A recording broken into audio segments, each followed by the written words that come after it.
65 years ago, a man by the name of Nick Krem invented the first plastic worm. Little did he know that this lure would go on to revolutionize the sport of bass fishing and become a staple in every bass fisherman's tackle box. In those 65 years since the first plastic worm was invented, we have seen a huge leap forward in lure technology. So where do we go from here? What is the future of fishing lures? If you have recently walked into the fishing section of a sporting goods store, you have been bombarded with tons of different kinds of lures. Lures of all shapes and sizes, colors, and price points.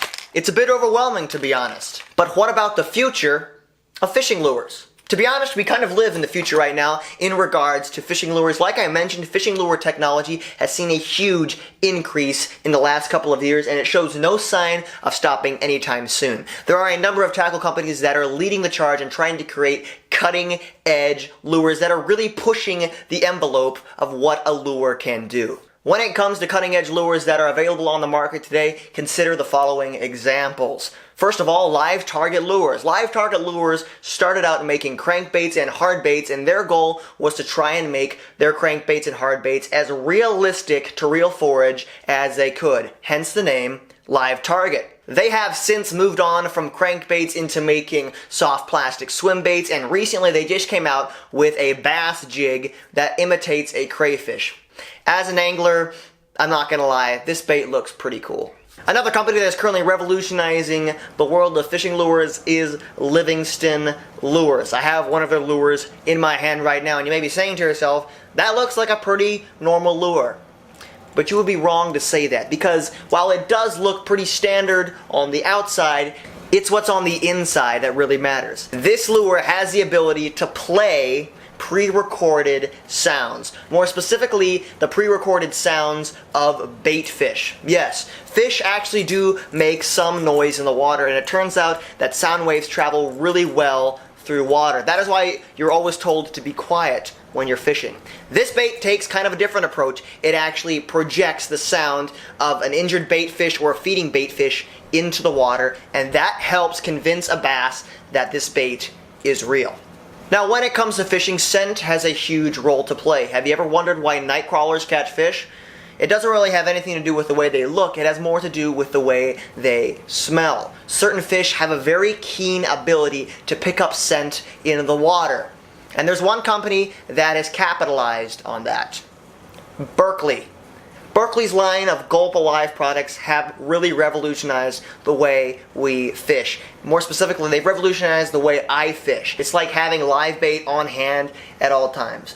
Granted, I wouldn't say that these are necessarily better than live bait, but given the proper scenario, they can perform just as well. I always have these in my tackle box, and when I'm fishing for really finicky fish, this is what I put on because it smells and it tastes so lifelike in the water. It's really an awesome product. So what can we expect from the future in regards to fishing lures? Well, I think we'll see a number of things. One thing I think we'll see is fishing lures doing more than catching fish.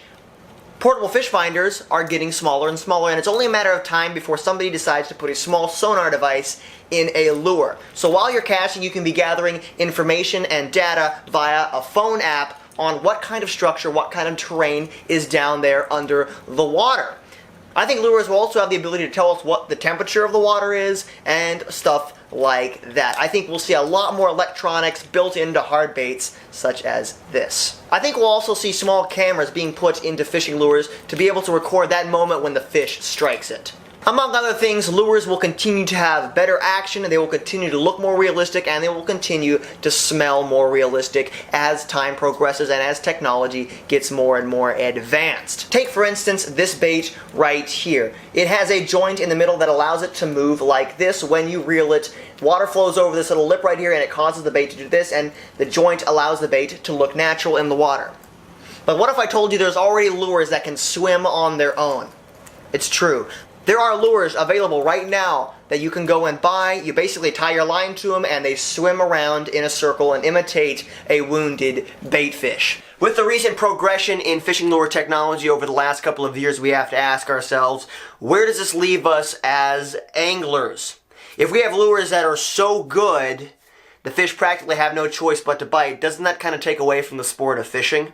Fishing lures will get better as technology increases, that is a given, but as an angler myself, I am not too concerned about how it will affect the way we fish. Why?